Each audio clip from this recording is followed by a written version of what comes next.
Okay.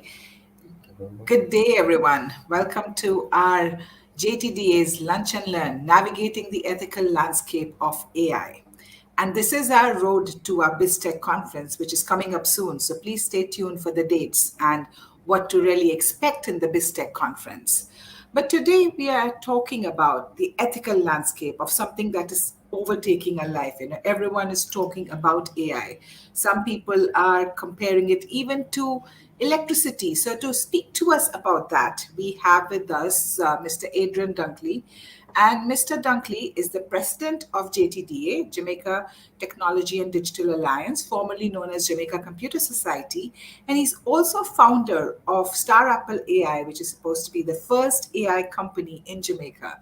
So, welcome, President. And tell us a bit about StarApple AI and why do you call it an AI company?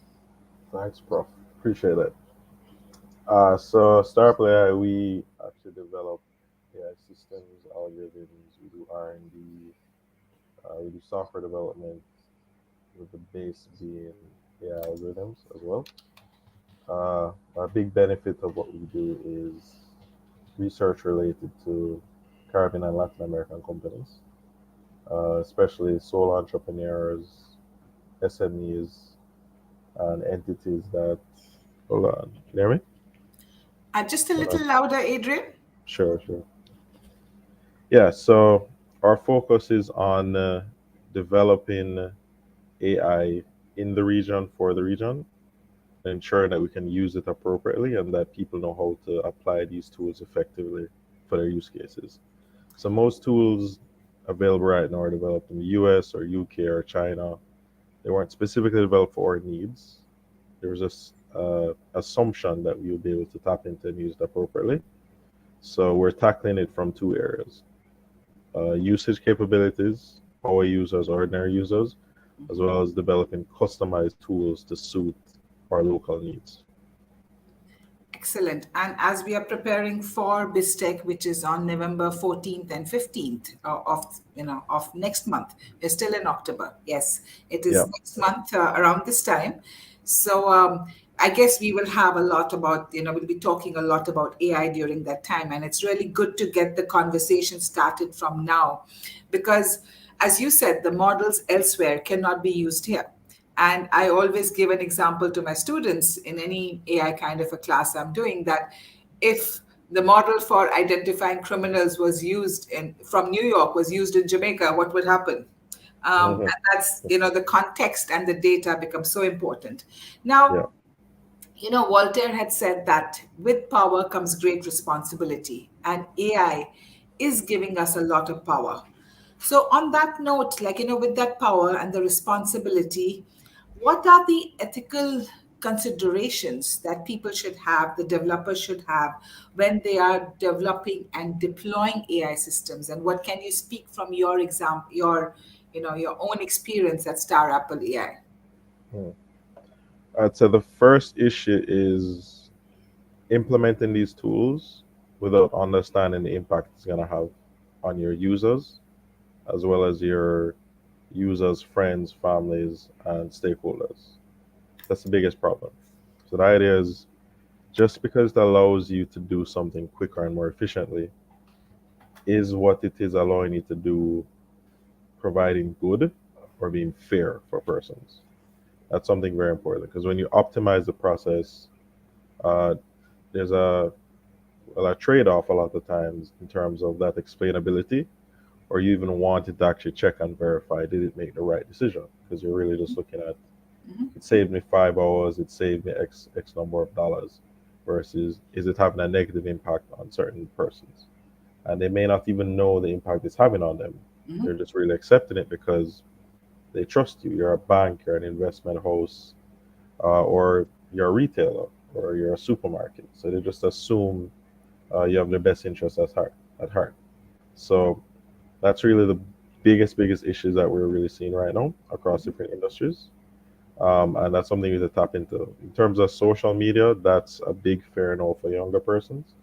What we're seeing a lot now is an attack on science, effectively, and science facts being targeted to young persons. So basically telling them or explaining or justifying things in a scientific context to get them to believe things that don't make sense. Why do people do that?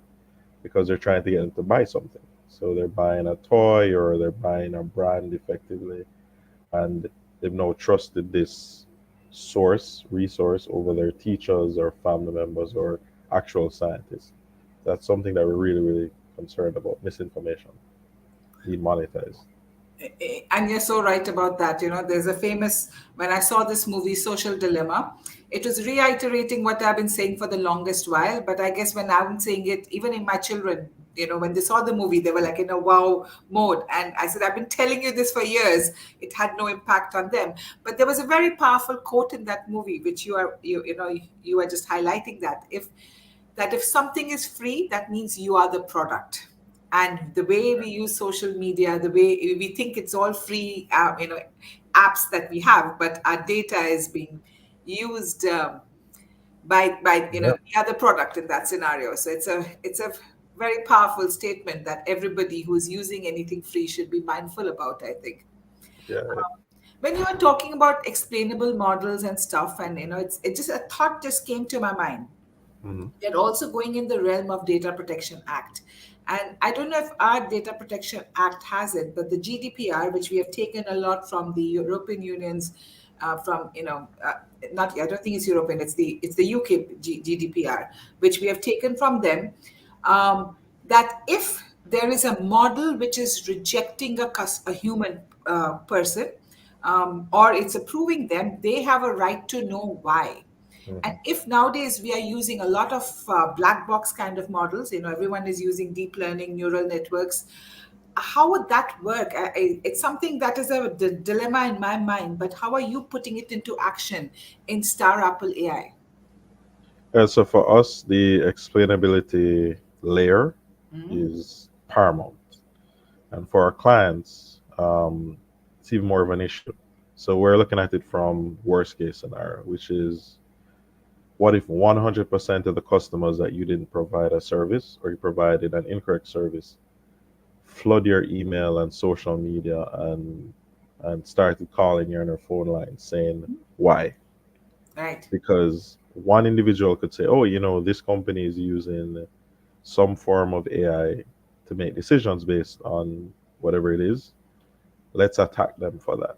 Right. So this can actually be used to weaponize against brands or your even competitors if you get a whiff that they're using any of these tools. So that's really an operational issue as well as ethical AI issue. Because the first thing is, do they really understand, as you said, why it's making the decision? Can they explain it and justify it? And then know, can they effectively explain it to their customer who's not going to have any idea about this stuff?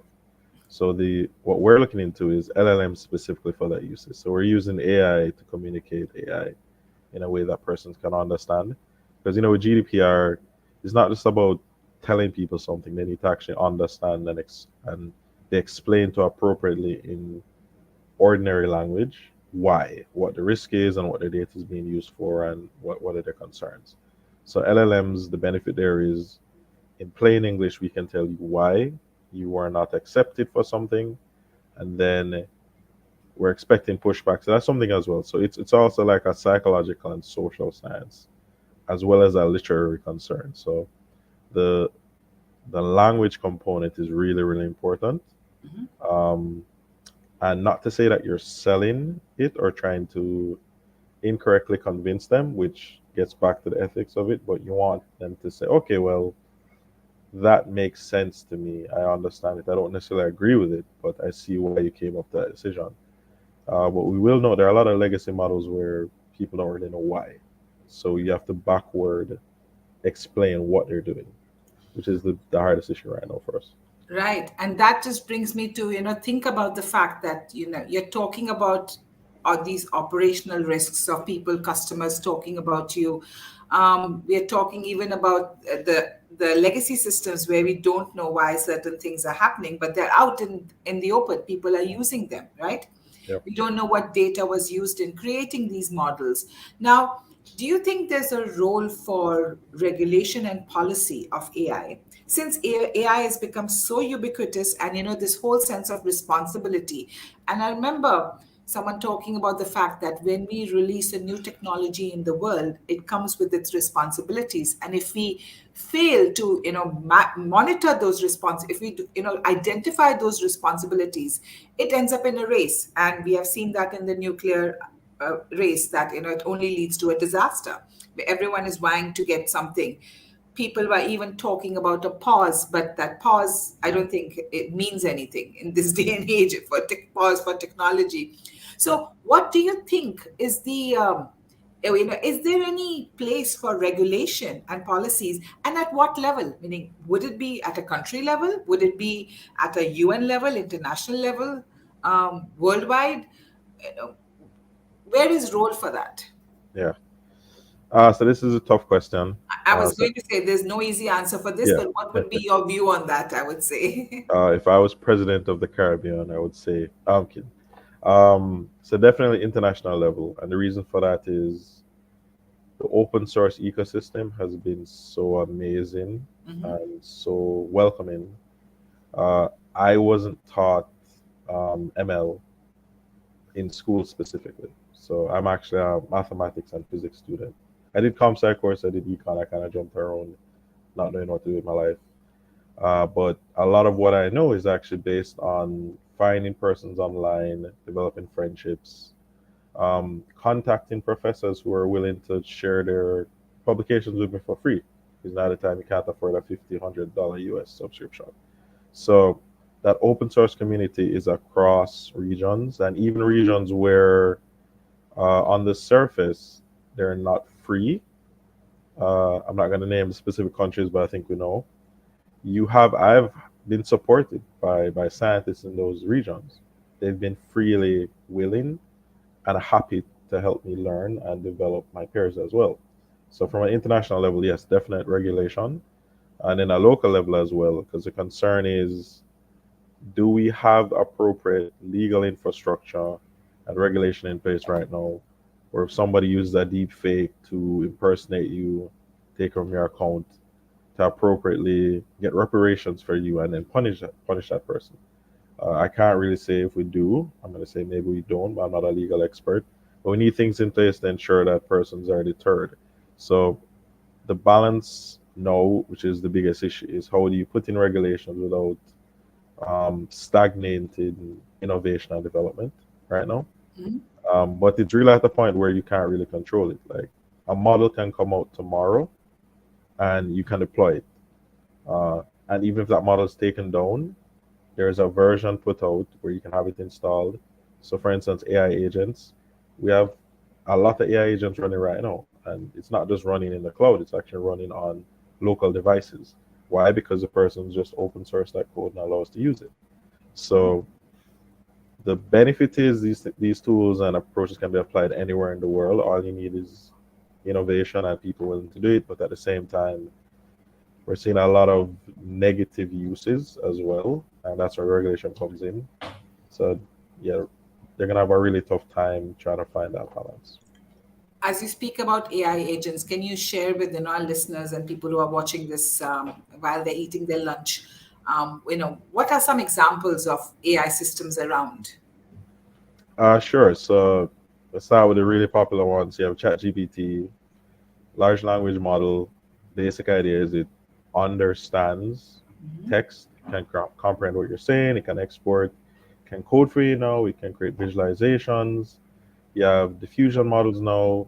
When you've seen those AI images, or for instance, the new app going around where you can see what you look like in a 90s yearbook, that's a diffusion model based on physics models as well, differential equations. So it's pretty cool. I'm nerd out on that. And then now you have these AI agents, which are really large language models that are able to work with one another. So you can kind of think of it as uh, a humanized version that has specific roles that can work. So imagine you have a company and there are just these AI agents working in the company, collaborating with one another, trying to figure out how things are going to be done. And all of these things are really just learning from human interactions and human data online. which is why the ethical concern is so important because it's also learning about our biases, but it doesn't know it's a bias. We have to actually explain and put controls in place so that it doesn't enforce those biases in persons who don't really understand why it's a bias. And that is really critical, right? Because people need to know that these can also give you wrong answers. Yes. In the case of large language models, the whole world of hallucinations, that they're hallucinating. They're saying it lightly, they're calling it a hallucination, but it's Hmm. actually giving you a wrong answer if I Yeah. was to interpret their so called hallucinations. Um, are we even mindful about that when we are using these AI systems? Have you seen that when you're working with these the APIs and stuff, and putting it into practical applications, how would you compensate for the bias that is there in some of these AI systems already? Hmm. Yeah. So the first thing is definitely a lot of persons are using uh, LLMs wrong, the commercially available ones, and not factoring in that concern. So Google Bar did a really good job. It in most cases forces a reference to be presented so you can actually check for yourself. ChatGPT has hallucin. I think that the hallucinations term was a great piece of marketing. Whoever brought it up, like you said, it sounds less risky than it actually is.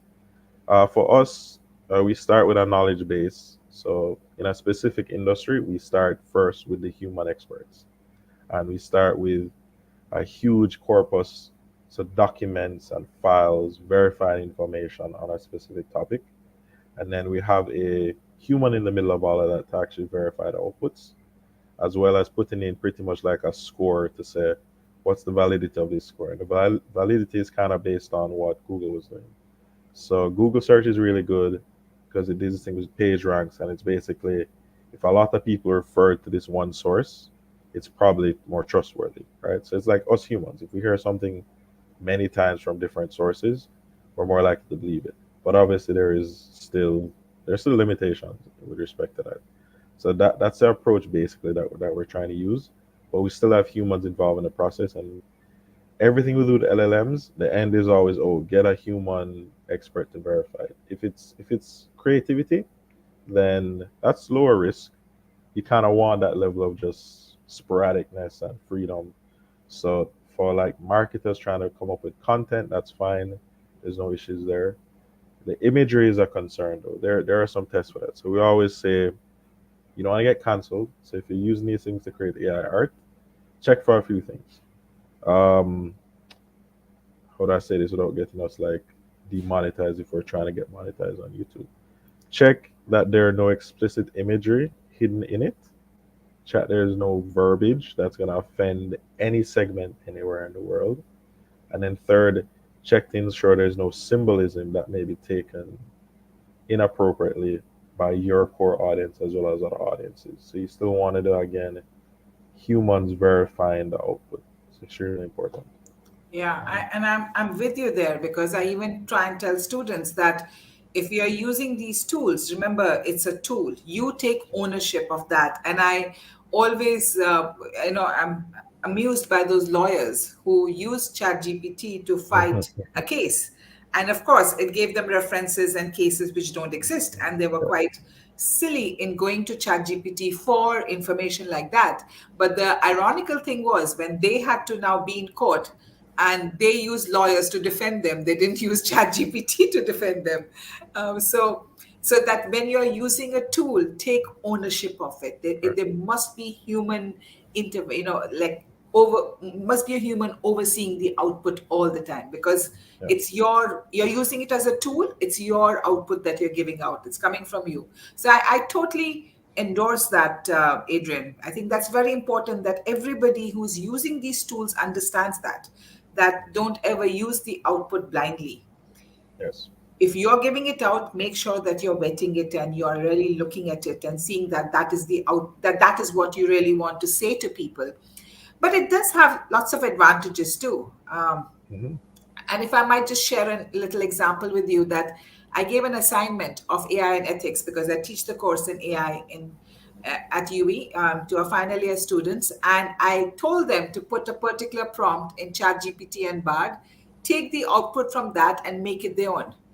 um, Identify the important That, points and see how it will now, what was so important to them. So they were initially surprised. I said, at least I'm making you read it and mm, add to it, and make it your own, versus you just all probably giving it to me and modifying it a little without understanding.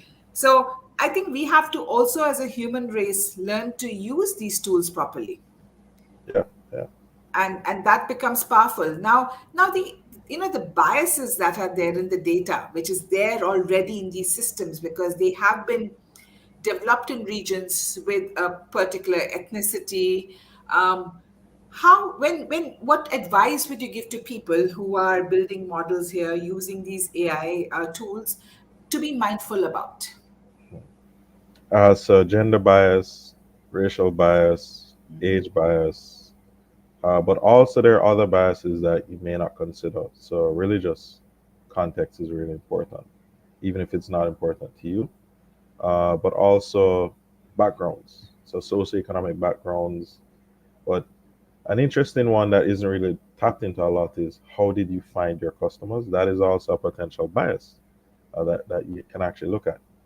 And the the way we incentivize companies to look at uh, these biases is to say to them, this could actually result in you losing customers or not even getting access to a customer because you're not treating them appropriately. I mean, with equity, you don't treat every customer the same, but you treat them all fairly, right? So everyone is important, everybody's valuable, but that doesn't mean you need to treat everyone the exact same. Certain persons need to be treated differently, right? So there's nothing wrong with that. It's just ensuring that there's fair treatment for all persons based on their specific needs and backgrounds and desires, right? So that's something companies really, really need to look at and to understand that bias is direct related to revenue, reputational risk, and operational expenses. Directly related. So with that, they have to be really careful in when they're putting these into application as to, uh, you know, where the source of data is. Do you think it's possible for a regulation, like, for people who are putting out the systems to document where what data they have used, because it also brings a lot of copyright issues in it. There were, I was reading an article that was talking about all the books that ChatGPT has used in its learning process, and did the authors give approval for it, or the authors may have initially put it in an environment thinking, that it is free for people to read, Yeah. and not, if for a particular use they may have given that permission, because you may have put it in a place where it can be used. But as a book, now its knowledge has been extracted and it's being manipulated and distilled, and lots of things is happening to it that they may not even know what is happening to it. Do you think there's some concerns regarding that we need to address, or is it that the ship has sailed and we can do nothing about it? Definitely. I don't think it's fully sailed as yet. With ChatGPT, for instance, it's being sued by multiple persons. Mhm. Their defense is we ingested the information, but it's not being outputted in the same form.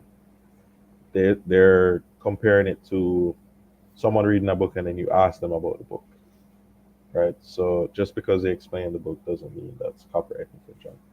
Again, I'm on the fence with all of that. So they've tried to put things in place post, so you can attach code to your website if you don't want it to get scraped. You can request data and all of these things. Uh, I wouldn't say it's too big to fail. I wouldn't say that they can't just unplug it, but it's so integrated now, and I believe Microsoft actually said that they'd actually pay. They're providing some level of coverage. If, for instance, you create content that is potentially too close to the original inspiration for their users to use their tools, which I think is a great idea, but I don't know how bad it's going to get. Legal fees are going to be an issue, and probably stuff is going to get drawn out in court. But for us in Jamaica, I think we're really, really high risk because we have so much culture, but there hasn't necessarily been a huge drive towards protecting that content digitally. That it's probably already all in those LLMs already, right? But the It is. concern is, Mm. yeah, the concern I have with it is these models do not have context, right? They have no human experience, they have no real aspirations. So when they ingest it, the output of it isn't necessarily what it was meant to be by the original creators. So now Jamaica, or whatever we think of as Jamaica, can be represented through the eyes of the persons who build this model and not us as Jamaicans.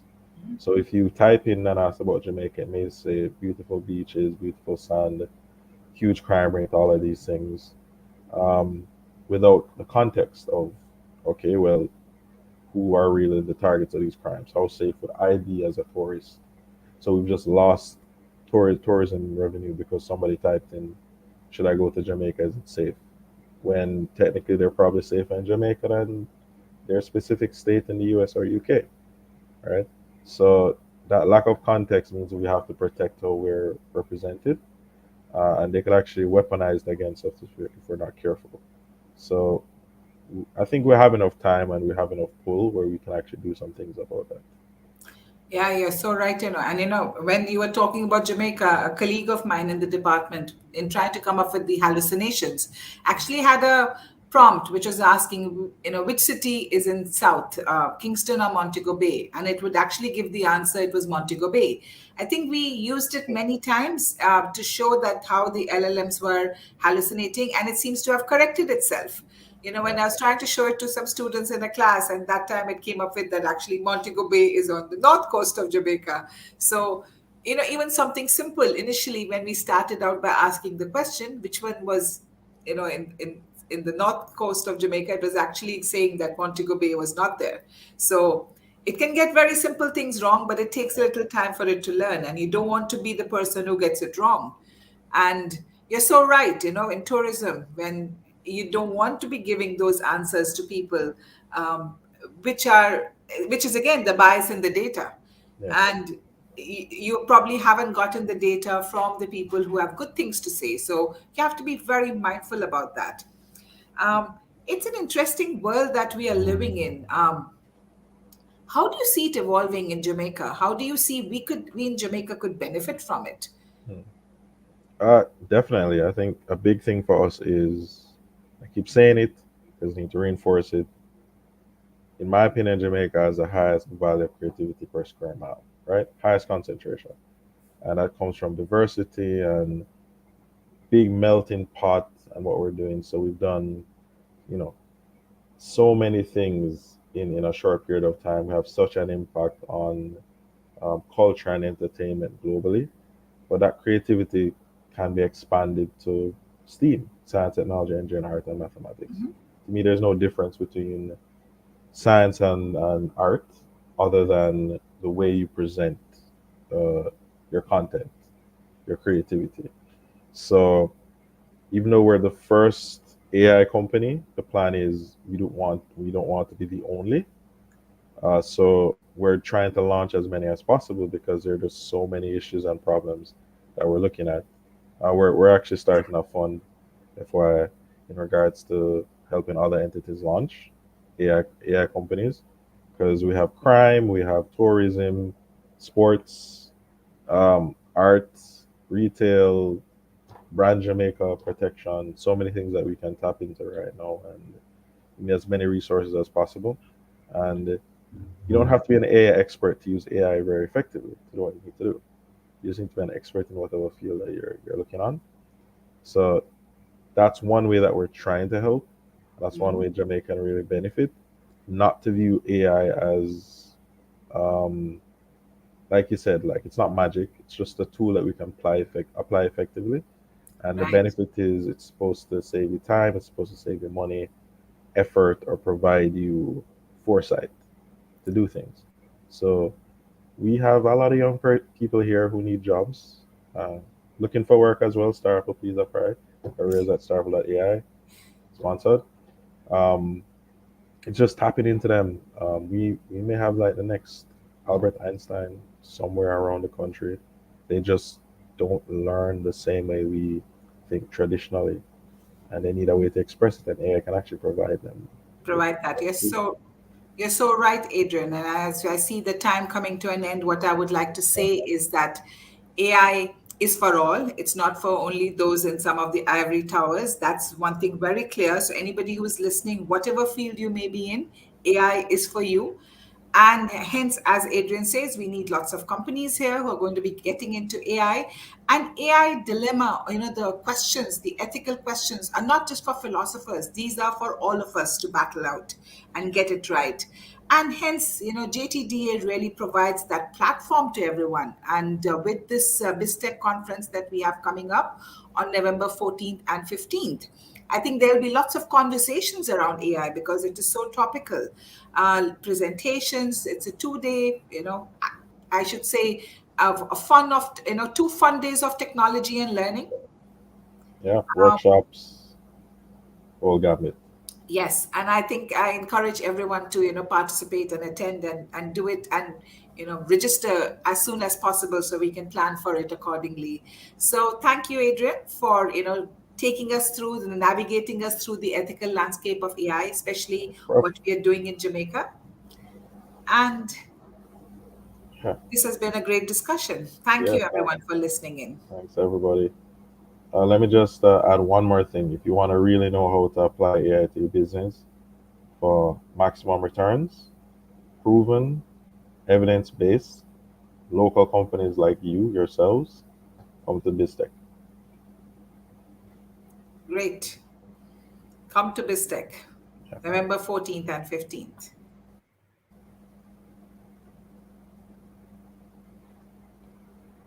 All right. Was there a Q&A? No, there is, we have gone past the time. So, Okay. Well, like an email if anything. I can yes, respond. absolutely. Yeah. Okay. Everyone is saying that